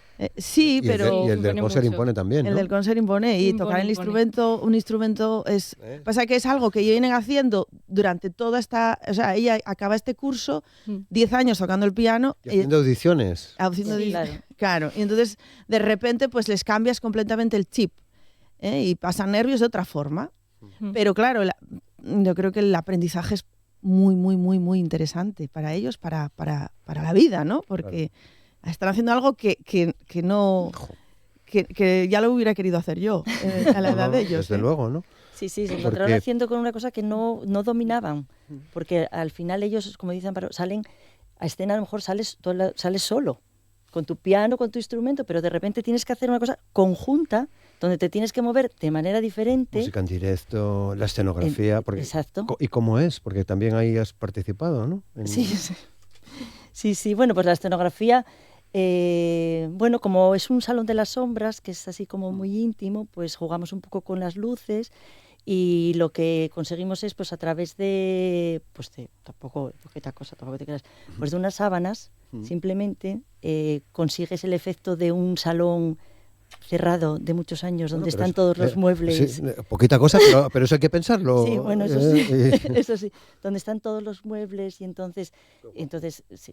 La verdad es que esa escena quedó preciosa porque luego ellos van saliendo de las sábanas y donde va volviendo toda la luz y queda muy bonito. Sí. Bueno, primera representación en el Teatro José León del Estal de Langreo, segunda en el Teatro Nuberu de San Martín de Rey Aurelio, este próximo día 22. Pero ¿habéis hecho algo en el concert? Bueno, supongo que los ensayos generales y todo en el escenario del conservatorio, pero ¿habéis hecho un estreno para la gente del conservatorio? No, hicimos un pregeneral previo, un pregeneral de pasar todo y de ver un poco por dónde iba a ir antes del estreno, pero todo el montaje nuestro necesita de un teatro. En nuestro auditorio no podemos hacer... lo que es la realidad del montaje porque carecemos de telón y carecemos de luces. Entonces, claro, lo bonito lo sorpresivo yo creo que fue lo que llamó la atención a la gente y nadie se lo esperaba, es realmente el montaje escénico, que es muy impactante y requiere de esos elementos de forma fundamental, es decir, porque si no, pues pierde la gracia completamente. Entonces, en el conservatorio hicimos un pregeneral para montar todo y demás, y vinieron los profes y vino gente de la casa, porque no se abrió al público, lógicamente, y Y sí es verdad que yo creo que los padres que había mucha tensión, ¿eh? Yo recuerdo que generamos tensión, de eso se trataba. Los padres y madres, sí. Para que, oye, ¿qué será? Había mucho misterio, nadie sabía de qué iba el argumento, intentamos aguantar ahí hasta lo que pudimos, para que los críos no sabían muy bien cómo iba la cosa, porque como están ensayando a trozos, no sabían muy bien la historia por dónde iba, o sea que se jugó un poco ahí con el misterio, para que la gente se llevara la sorpresa que se llevó. Yo creo que, y yo invito a todos los que puedan acercarse al entrego, porque merece la pena, la verdad, merece la pena. Sí, con entrada libre hasta completar aforo. Por cierto, el día 22 a las 7 de la tarde. ¿Qué planes tenéis después del entrego? Bueno, después del entrego, nosotros vamos a hacer, el concierto fin de curso se hace en La Viana. Si no lloviera, que esperemos que no, se hace el 11 de junio en la plaza del Ayuntamiento. Entonces, bueno, sí es verdad que es un concierto fin de curso, con lo cual actuarán todas las agrupaciones del centro, y ahí se va a poder escuchar algunos de los números musicales del musical. Estáis empeñadas en sacar o en llevar, mejor dicho, el conservatorio a la calle. Sí. Y lo estáis consiguiendo, ¿no? Sí. La mejor manera. Sí. De hecho, a todo el mundo. Sí. Claro que sí. No, de sí, hecho, me parece fantástico. Claro, el martes que viene nos vamos al Condado. Vale. Hacemos música y patrimonio. Nos cogemos a los alumnos de cámara, a los grupitos de cámara, y nos vamos a recorrer el pueblo de Condado. Qué guapo. Y ahí pues un poco con esa idea de sacar la música a la calle y de conectarla con los espacios y los sitios en los que vivimos. Y que no solo se conozca el territorio, sino que también se conozca pues la actividad musical que hace el centro. Vale. Bueno, yo que os conozco desde hace ya mucho tiempo, sé que estas cosas nos asustan. Meteros en este tipo de espectáculos no os asusta, porque creo que además, y lo sabéis muchísimo mejor que yo, que tenéis una materia prima, es decir, que tenéis alumnos y alumnas en el Conservatorio del Valle del Nalón que son muy buenos. Muy buenos. Que son muy buenos, gente que de la que vamos a oír hablar. El otro día estuvimos en la presentación del disco de Santos, por ejemplo, guitarrista. Es alucinante. Quiero decir que eso entiendo que ayuda, Amparo y Rocío, ¿no? Saber que tenéis un alumnado que es decirles, vamos a hacer esto. Pues sí, la verdad es que ellos siempre están para todo. No podemos decir, es que siempre colaboran en todo. La verdad es son excelentes. Tenemos una materia prima de lujo. Sí. Eso siempre lo decimos, ¿eh? Trabajamos porque el trabajo, de verdad, que la implicación de ellos en todo esto es el éxito. Aquí el éxito es que el para quien va, esto es para ellos. Pero que el alumnado esté receptivo y que participe con las ganas con lo que hizo, es el éxito. Y el éxito ya está. Lo que pasa que sí es verdad que yo creo que el subidón del viernes les hizo coger dimensión. Ya están todos preguntando, ¿y el año que viene? Claro, el año que viene, Amparo, bueno, hay que ver qué hacemos. Alguna cosa habrá que pensar, ¿no? Sí, seguro. Bueno, sí. A mí me alegra mucho, la verdad, que tener la posibilidad y la oportunidad de contar estas cosas, porque me parece que son trabajos realmente muy buenos y que van a ayudar a los alumnos, al alumnado, ¿no? Que es el objetivo final, además. El objetivo final. Sí, que tengan esa vivencia, ¿no? Que puedan, y que con eso aprendan y se hagan, en este caso para nosotros es control del escenario, y que se anclen en el centro. La idea es que se queden con nosotros, porque son unas enseñanzas muy exigentes que requieren de muchísimo esfuerzo de su parte, y es verdad que hay abandonos lógicos porque es muy complicado compaginar las enseñanzas regladas, ambas, las de los institutos, sobre todo en secundaria, con el conservatorio. Entonces también es una idea, es una forma de darles un balón de oxígeno, de decir, bueno, esto me cuesta mucho trabajo, pero me interesa, me quedo porque me gusta, porque me lo paso bien. Claro. Y eso es un poco también la idea final, de que se queden con nosotros. Bueno, aparte que estar en el conservatorio, aunque ellos no lo quieran ver de momento, me refiero al alumnado, les abre muchas puertas y le da otra dimensión de las cosas. De todo. Incluso te ayuda a plantearte cualquier otro proyecto, claro, para toda su en vida. Educación, ¿no? Exacto. Por el orden, por el esfuerzo, por todo. Porque al final la música llega es que llega siempre y te coloca de una manera que la gente no se da cuenta. Entonces, yo creo que ellos tienen esa disciplina, es que es así, esa disciplina y ese compromiso, y eso lo crean allí. Porque están, bueno, te lo dirá ella, o sea, están a lo Vamos que a están, ello, sí. pero el plus, ¿no? ¿Así lo ves, Julia? Yo diría que sí, no sé. Al final tengo que estar al día con los estudios del instituto y con los estudios del conservatorio y no puedo caer ni ninguno de las dos y tengo que seguir adelante y organizar y estudiar las dos cosas y tienen que ser todas esas asignaturas del conservatorio y todas esas asignaturas del instituto, porque el conservatorio hay asignaturas que yo tenía amigos que hasta hace poco pensaban que yo iba al conservatorio y solo tocaba el piano y no hacía más. Sí, Julia hoy toca el piano 1 hora y las otras 2, pues no sé. Y al final tienes que mantenerte ahí y aprender a organizarte y a aprender a mantenerte ahí a pie de cañón. ¿Tienes planes? ¿Qué quieres hacer? Yo quiero estudiar química. Es un ejemplo.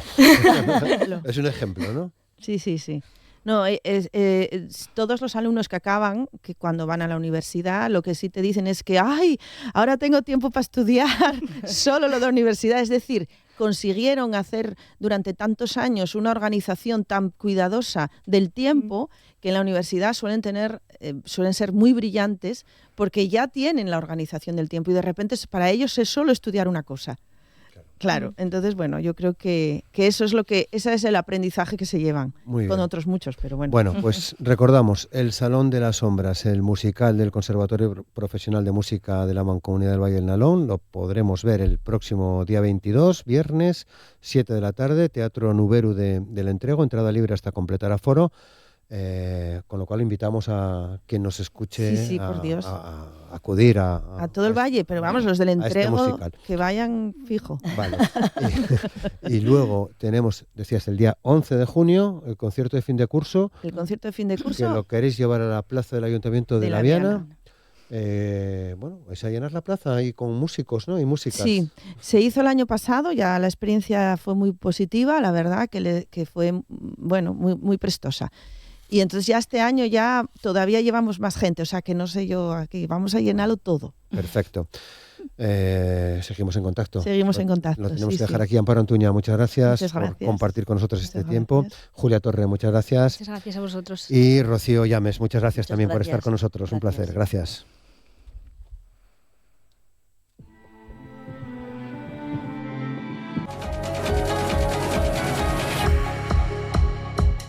Y hoy vamos a cerrar el programa hablando de Áviles Ciudad Dilanita, una experiencia que lleva ya un montón de ediciones para celebrar el cumpleaños de Bob Dylan, que si no me equivoco es el 24 de mayo. En esta ocasión con dos días bastante interesantes, muy interesantes diría yo. El viernes 22 de mayo en el Boulevard Dilanita de la Plaza de España en Avilés y el sábado 23 de mayo en la Factoría Cultural. Detrás de todo esto está Beznar Arias. ¿Qué tal, Beznar? ¿Cómo estás? Buenos días. Buenos días. Además, este año con algo muy especial que es el 50 aniversario de uno de los discos míticos de Bob Dylan, Desire, sí. Que incluía esta joya de canción, ¿no? Que es Huracán.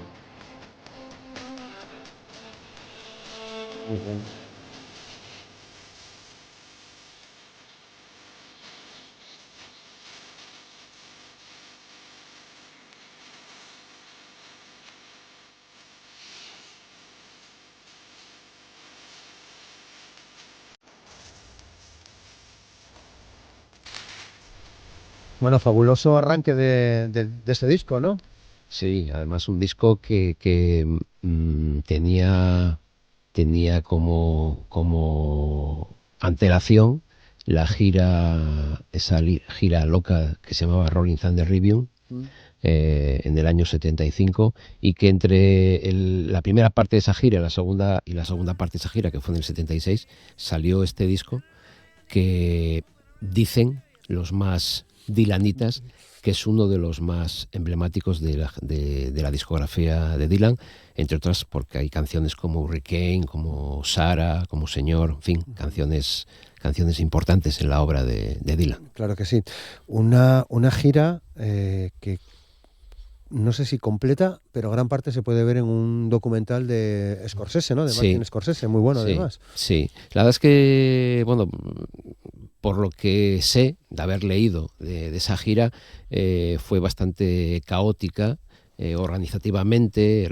Parece ser que Dylan tenía en su mente hacer conciertos en lugares para muy poquita gente, anunciándolos con 2-3 días de antelación.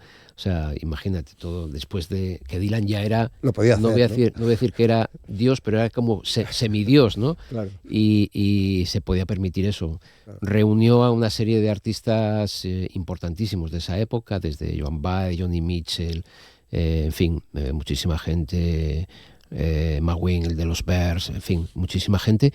Y sin embargo, todos le hicieron caso. Es que, bueno, creo que no hacerle caso igual es peligroso, ¿no? Bueno, por lo que yo es que, mira, tengo ganas de que lleguen a Asturias Scarlett Rivera y Rob Stoner, que formaron parte de aquella gira y que vivieron de primera mano, y me imagino que lo habrán contado a muchísima gente en miles de ocasiones, pero bueno, siempre es bueno saber de primera mano todo lo que ocurrió en esa gira y en ese disco, de los que ambos participaron en esa grabación, claro. Scarlett Rivera, violinista, sí, fundamental en este disco. Sí, ¿no? Fundamental. Y sí. Rob Stoner, que además creo que estuvo al tanto de muchas cosas en la grabación. Sí, ¿no? Porque guitarrista. Cuenta Shepard que lo contrataron, Dylan lo contrató precisamente para que escribiera y diese cuenta de lo que pasaba en esa gira. Cuenta en el libro que escribió sobre esa gira que hubo muy poquitos ensayos previos, como 4 o 5 ensayos previos, y que se lanzaron a la carretera prácticamente sin haber ensayado prácticamente nada y sin saber qué canción venía después de la anterior. Y Rob parece ser que se convirtió, digamos, en el director musical, que solo con mirar a Dylan a la cara ya sabía qué canción iba a ser la siguiente. Vaya conexión. Y bueno, pues sí, fue una pieza fundamental de esa gira, sí. Vale. Bueno, actos decían Avilés, 2 días, pero también en Gijón, porque el día 24, es decir, el mismo día del cumpleaños de Bob Dylan, en la iglesia de la Laboral, y a la 1 de la tarde podremos ver a Scarlett Rivera y a Rob Stoner y Maca, ¿no? Sí. Sí, la verdad es que el domingo estaba previsto que fuera un día de descanso, porque ellos tocan hoy en Zaragoza, el sábado van a estar en Avilés y el lunes van a estar en Coruña y el martes en Madrid. Y teníamos el domingo de descanso y bueno, se me ocurrió un día que estaba leyendo el periódico y vi que se había reinaugurado la iglesia. Pues bueno, contacté con la gente de la Laboral. Les pareció un concierto magnífico para un día a la 1 del mediodía hacer allí. Para cantar el cumpleaños feliz, me imagino. Efectivamente, además coincide que es precisamente exactamente el día que Dylan va a cumplir 85 años. Entonces me parece un concierto estupendo.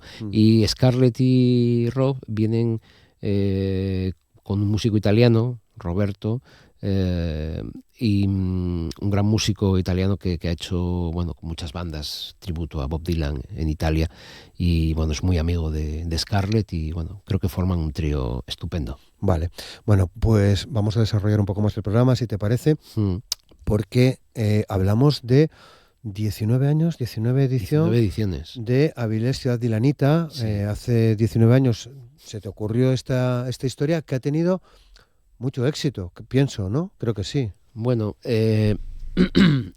bueno, primero se nos ocurrió a 2 personas. Sí. Una de ellas ya no está con nosotros, Álvaro Lozano, que un día tomando unos vinos por Avilés, me dijo, oye, Bender, joder, mañana es el cumpleaños de Bob Dylan, teníamos que hacer algo. Dije, no sé, tío, si quieres quedamos para cenar y lo celebramos, vale. Pero no, pero había que hacer algo. Y dije, tío, pues que es mañana, joder, pero no sé, no puedes organizar algo y tal con algún grupo y nos vamos a un bar y tocamos. Dije, bueno, pues no sé, déjame hacer un par de llamadas. Y bueno, pues engañamos a una serie de personas, entre ellos Jorge Otero de los Stormy Mondays, a quién más engañamos, no me acuerdo, a Pablo Valdés me parece, a Toli Morilla, y efectivamente organizamos así de repente una pequeña charla donde vinieron 4 personas y un concierto por la noche donde vinieron 10 o 12, no me acuerdo. Y entonces digamos que eso se convirtió ya en una pequeña tradición y fuimos de menos un poquitín a más, ¿no? Y acabamos organizándolo, acabé medio engañando al ayuntamiento para que pusiera algo de dinero para traer a, bueno, lo que es la producción de un concierto donde participan pues 10, 15, 20 personas, ¿no? Sí. Y con el paso del tiempo, la verdad es que, aunque estoy orgulloso de que Scarlett y Rob Stoner estén en Avilés, que me parece algo casi increíble. Histórico, podríamos decir, casi increíble. Pero sí, a lo largo de todos estos años hemos hecho cosas muy chulas, desde exposiciones fotográficas a proyección de películas donde Dylan era protagonista. Hemos conseguido traer a músicos que tocaron con Bob Dylan, Larry Campbell, por ejemplo, que fue guitarrista de Dylan durante muchos años. Hace 2 años a Charlie Sexton, que también fue guitarrista de Dylan durante 19 años. En fin, y el año que viene vamos a celebrar el 20 aniversario de esto y me gustaría hacer algo, bueno, pues un poco especial, ¿no? También, ¿no? Que para mí ya es súper especial lo de este año, ¿no? Porque sí, lo es. Ya no solo que venga Scarlett y Stoner, sino la lista de gente que participa. Que me parece casi curioso porque es llamarlos por teléfono y decir que sí. Y me dicen que sí. Me dicen que sí. Y dije, tío, pero no me dices lo que vas a cobrar ni nada. No te preocupes, yo hablaremos, voy para allá. ¿no? Vale, estupendo. Eso está bien. ¿No? Entonces, bueno, pues... Eso dice muchas cosas. Bueno, pues vamos a hablar un poco de este programa que tenemos, que comienza el viernes, día 22, en el Boulevard Dilanita de la Plaza de España, en la plaza del Ayuntamiento de Avilés, 6:30 de la tarde, con nuestro querido y común amigo Tete Bonilla y Julio Gil Sanz, Zimmermans y coro contracanto. Sí, hace unas cuantas ediciones se me ocurrió involucrar a un coro. Joder, porque un coro no puede cantar canciones de Dylan. Si yo cuando tocaba en la iglesia, cuando tenía 8 años, tocábamos el Blowing in the Wind en español. Entonces, bueno, pues pregunté a un par de coros, me dijeron que le sonó muy raro, pero di con el coro contracanto, que dirige Fran Carreño, que es un músico muy conocido de Avilés, con mucha trascendencia en otras décadas, y cogieron el guante a la primera y han participado en varias ediciones y en esta van a hacer algo especial, además ahí en la Plaza de España, que es un poco, es un rollo como gratuito, bueno, es gratuito obviamente, pero es como para todo el público, es decir, gente que pasa por allí y que se queda, que a lo mejor pues desde niños de 10 años hasta gente de 70 que o no saben quién es Bob Dylan, o oyeron una canción, o saben quién es, pero nunca le prestaron atención. Entonces se reúne un grupo de entre entendidos y gente que pasa por ahí a ver. Por ahí, escucha y tiene éxito. Y tiene éxito. Y tiene éxito. Bueno, teniendo en cuenta a Tete, la trayectoria musical de Tete sí. Y la trayectoria musical de Julio Gil Sanz. Sí. Pues... sí, creo que son el complemento perfecto. Cada uno va a hacer un set de canciones diferente y luego van a tocar juntos un par de canciones. Alguna más. Vale, esto el viernes 22, el viernes, 6:30 de la tarde. Y luego el sábado ya en la Factoría Cultural, 7:30, tendremos a Scarlett Rivera, Rolf Stoner Maca y además viene Ramón Arroyo de Los Secretos, Litus de la banda de Leitmotiv, Stormy Monday, Felipe y Botamino y Rafa Laviada. No, es un cartelazo, o sea, es un cartelazo y bueno, como te decía antes, joder, fue llamarlos y sí, no tengo nada que hacer ese día y vienen, ¿no? Y a mí me parece que es un cartel, está mal que lo diga yo, pero me parece que es un cartel muy chulo y muy heterogéneo también. Y además... Y todo muy, muy dilaniano. Todo muy dilaniano. Ramón Arroyo, de todos es conocida su trayectoria con Los Secretos desde el año 86 o 87, pero es un tipo que siempre le ha gustado mucho la música americana. De hecho ha grabado varias cosas al margen de Los Secretos de música americana, y se conoce perfectamente la obra de Bob Dylan. Litus me parece que es uno de los mejores cantantes que hay en España. Es un auténtico, bueno, no sé si, me imagino que mucha gente ha tenido la oportunidad de verlo en el programa de Buenafuente con la banda Leitmotiv. Es un tipo que coge cualquier canción y la hace suya al instante. Y de los Stormy Mondays poco puedo hablar porque es una banda súper conocida y asturiana, y a mí me parece una de las mejores bandas que interpreta a Bob Dylan en Asturias. Y luego pues vamos a tener a Felipe y Botamino y Rafa Laviada, que también es un músico gijonés con una gran trayectoria. Bien, en fin. Luego hablamos de Felipe Botamino porque tengo aquí una duda con Stormy Mondays, que creo que acompañaron, no me quisiera equivocar, a Toli Morilla. Sí, cuando Toli hizo su disco homenaje a Desire, ¿no? Efectivamente, a Bob Dylan. Sí, los recuerdo, los vi con una solvencia absoluta. Bueno, sí. De hecho, voy a meter la cuña de que Stormy Mondays van a presentar nuevo disco en Gijón el 6 de junio en el Paraninfo de la Labora. A ver si los podemos traer al programa y charlamos un ratín con ellos, porque son una banda, bueno, creo que muy recomendable y que hace muy bien las cosas, ¿no? Y luego Felipe Botamino, que me decías, han hecho una versión, o tenían hecho una versión de Bob Dylan. Sí. De hecho tienen dos. O sea, ahora recuerdo que tienen dos. Romance en Durango y Billy. Y yo creo que las van a tocar, obviamente. Sí. Y además no es fácil llevar al castellano las canciones de Dylan, porque hay mucha poesía, muchas cosas que en inglés tienen sentido, pero que traducidas literalmente al español no la tienen. Hay que darle una pequeña vuelta. Y creo que ellos lo consiguieron cuando hicieron esa grabación hace ya muchos años. Sí. Bueno, fíjate que me viene a la cabeza Toli y la Granxa de Mari. Sí. Ya no voy a trabajar a la Granxa de Mari, que ahí Toli la es que te hizo un curro interesante traduciendo a Dylan. Vale. Bueno, entradas ya están a la venta para los conciertos que son de pago. Sí. ¿Hay entradas? Bueno, para el concierto de Avilés ayer quedaban, me parece que 8 o 10 entradas, con lo cual imagino que se agotarán durante el día de hoy. Vale. Y para el concierto de Gijón sí todavía había entradas. Bueno, pues es una oportunidad de ver sobre un escenario en Asturias a Scarlett Rivera, a Rod Stoner y Maca, parte fundamental de este disco, que no sé si es el que más te gusta a ti de Bob Dylan. Yo tengo predilección por otros discos. Planet Waves es un disco que me encanta, es un disco previo a Desire y a la gira Rolling Thunder Review, pero Blood on the Tracks claro, es que cada disco tiene 2-3 canciones que son tremendas. Claro. Entonces, bueno, como decía Joaquín Luqui, para descanse, ¿para qué voy a escoger entre los Rolling Stones y los Beatles si puedo tener a los dos? A los dos, sí. A veces es difícil, ¿no? Cuando ya ves estas preguntas que a veces aparecen en estas entrevistas de tipo test, el disco de tu vida, claro, el que te pille en ese momento, ¿no? Sí, claro. Luego cuando lo lees dices tú, ¿cómo dije este disco? Sí, pero bueno, cada cosa pasan estas cosas. Yo además te hago más de Tom Petty que de Dylan. Soy más de Tom Petty. Vale.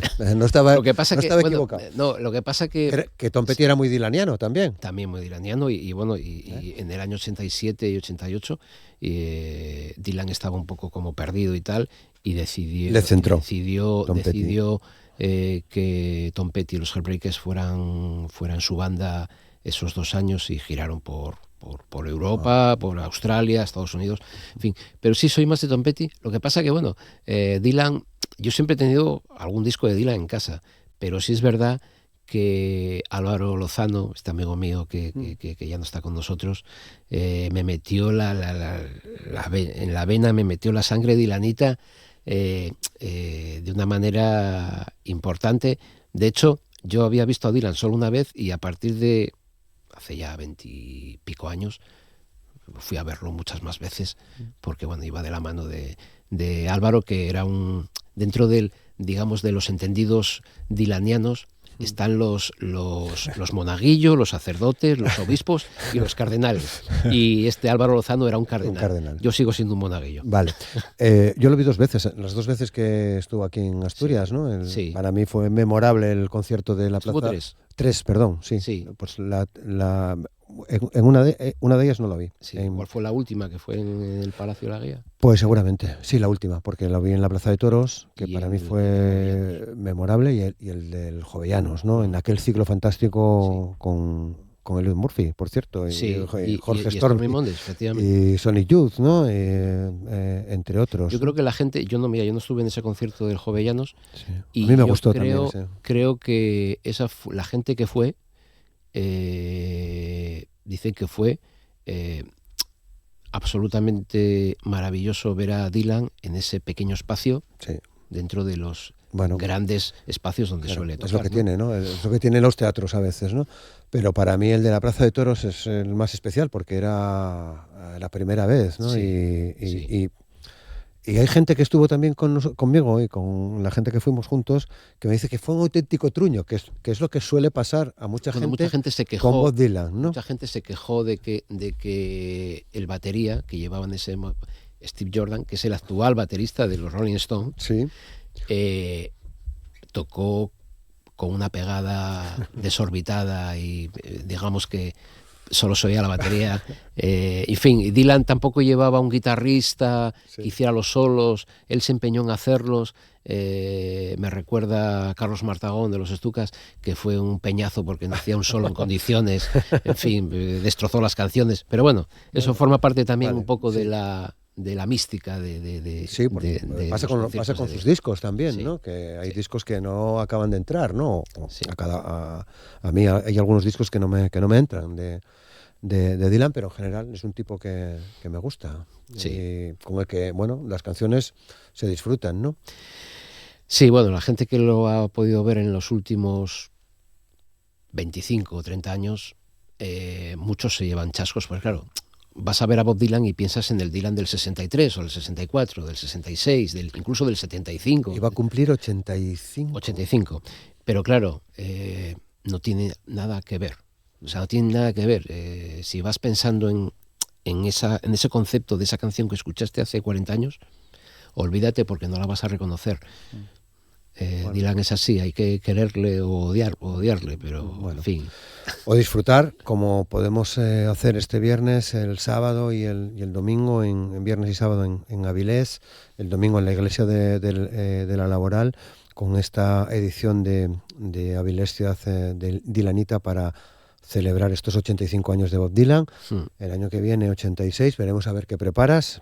Igual está bulliendo ya alguna cosa, lo sabremos en su momento. Estoy pensando, pero algo tengo que hacer. Por los 20 años, ¿no? Sí. ¿Y entre medias, qué planes tienes? Pues la verdad es que tengo muchos, pero lo suficientes como para irme de vacaciones en verano. O sea que soy un tipo que no me absorbe el trabajo y sé diferenciar entre el trabajo y pillar vacaciones. Sí, tengo conciertos, hago conciertos. Vendré a Gijón, precisamente, vendré en agosto con Revolver, por ejemplo.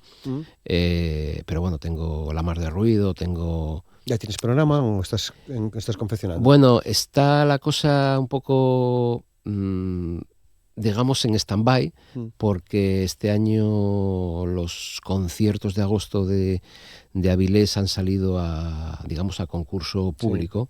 Entonces yo voy a intentar hacer esta 22ª edición, pero bueno, está la cosa así, digamos, en el aire, ¿no? En el aire, vale. La Mar de Ruido, otro clásico. Sí.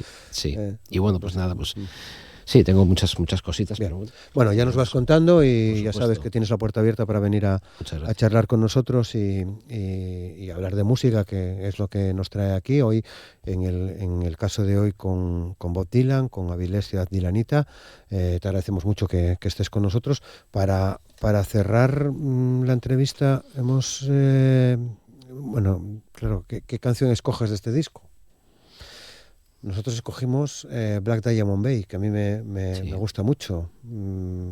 Y fue hoy repasando, esta mañana, a primera hora, repasando las canciones del disco, pues no había reparado tanto en ella, me había quedado en otras, ¿no? Sí, pero bueno, me parece también interesante para cerrar. Sonará seguramente, vamos, con toda seguridad, tanto el sábado como el domingo. Bueno, Bednar Arias, muchas gracias por ponernos a vosotros. Estas cosas, por traer estas cosas, por hacer posible que pasen estas cosas. Muchas gracias. A vosotros.